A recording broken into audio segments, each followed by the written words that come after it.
आपको गलत फहमी हुई है। अगर गलत फहमी होती वो लड़का इतने धड़ल्ले से कॉल नहीं करता। वो दोनों सिर्फ दोस्त हैं और कुछ भी नहीं। मैं कैसे यकीन कर लूं कि वो सिर्फ दोस्त है? मैंने रामीन को पहले भी मना किया था कि उस लड़के से दूर रहे, मगर आप लोगों को मेरी बात कब समझ में आती है? हमें सिर्फ आप ही की बात समझ में आती है। मुझे भी पहले यही गलत फहमी थी, लेकिन अब मैं समझ गया हूं इस घर में मेरी बात कोई नहीं समझता। साहिर से मैंने कहा था, बल्कि समझाया था कि रोशान को अपने साथ सेट कर लो, मगर वो भी नहीं। उसे रोशान की समझ ही नहीं आई। तुम्हें नूर से प्रॉब्लम है। ये चल क्या रहा है मेरे घर में, कोई बताएगा मुझे? आपको अपने घर वालों से ज्यादा फिक्र दूसरों की हो गई है, और ये सारी प्रॉब्लम्स की वजह यही है। मुझ पे गलत इल्जामात लगाना बंद करो।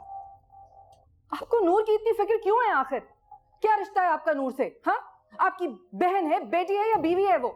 इस तरह आपका नूर के लिए तड़पना बिल्कुल नाजायज है शेरिया। तुम मुझसे जेलस हो रही हो? उसकी खूबसूरती, उसके बात करने का अंदाज, उसके खुद को कैरी करना तुमसे बर्दाश्त नहीं हो रहा। Oh really? आपका जो दिल चाहे करें, मुझे माफ कर दें बस।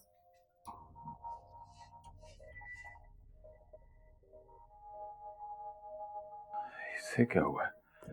पहले तो कभी इस तरह बदतमीजी नहीं की मुझसे। तुम्हारा ख्याल बिल्कुल दुरुस्त था।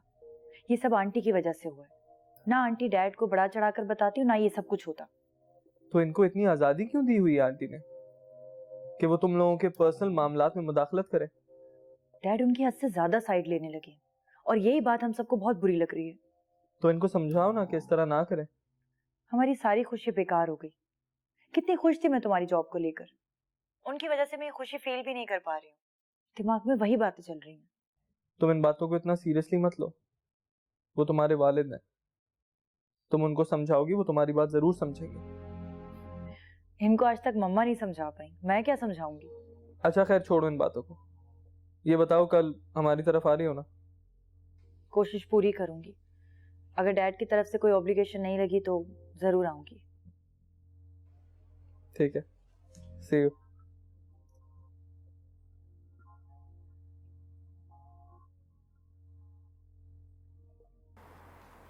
साहिर, साहिर,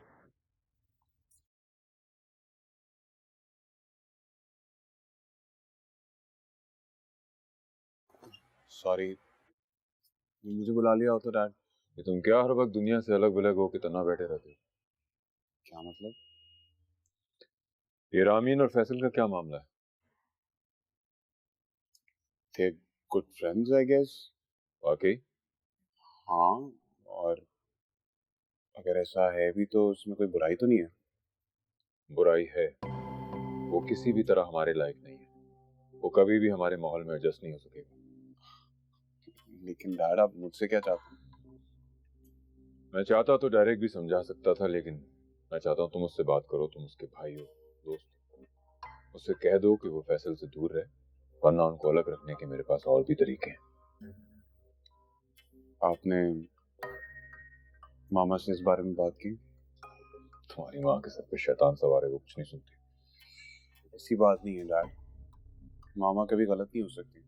तो फिर मैं गलत हूँ? नहीं, मेरा ये मतलब नहीं है डैड। तुमसे जितना कहा गया है तुम उतना करो, समझे? जी डैड।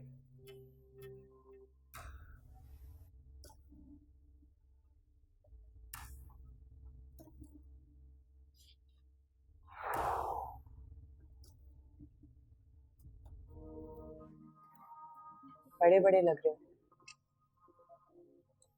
लगना नहीं हो गया। जॉब शुरू कर दी है तो बड़े हो गए हो। बिल्कुल, एहसास जिम्मेदारी भी तो बढ़ गई। अच्छी बात है। इतने दिनों तक आई नहीं।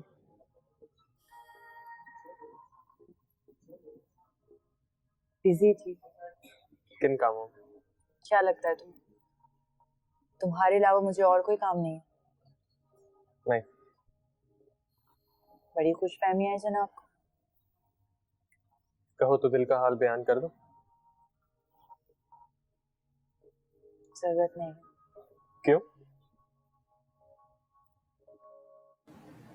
क्योंकि दिल का हाल तुम अच्छी तरह से जानते हो। अब बताओगी कैसा वक्त गुजर रहा है मेरे बगैर? मुश्किल। क्या मुकम्मल पाबंदी लगा दी गई? कोशिश तो है। सिर्फ एक भरम है दोस्ती, उसे कायम रखना।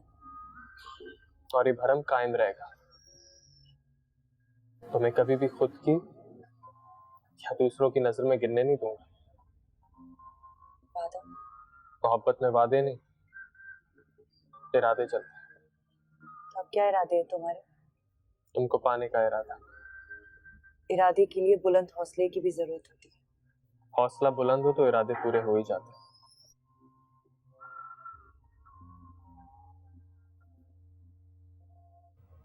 वो बहुत उदास सी लग रही थी।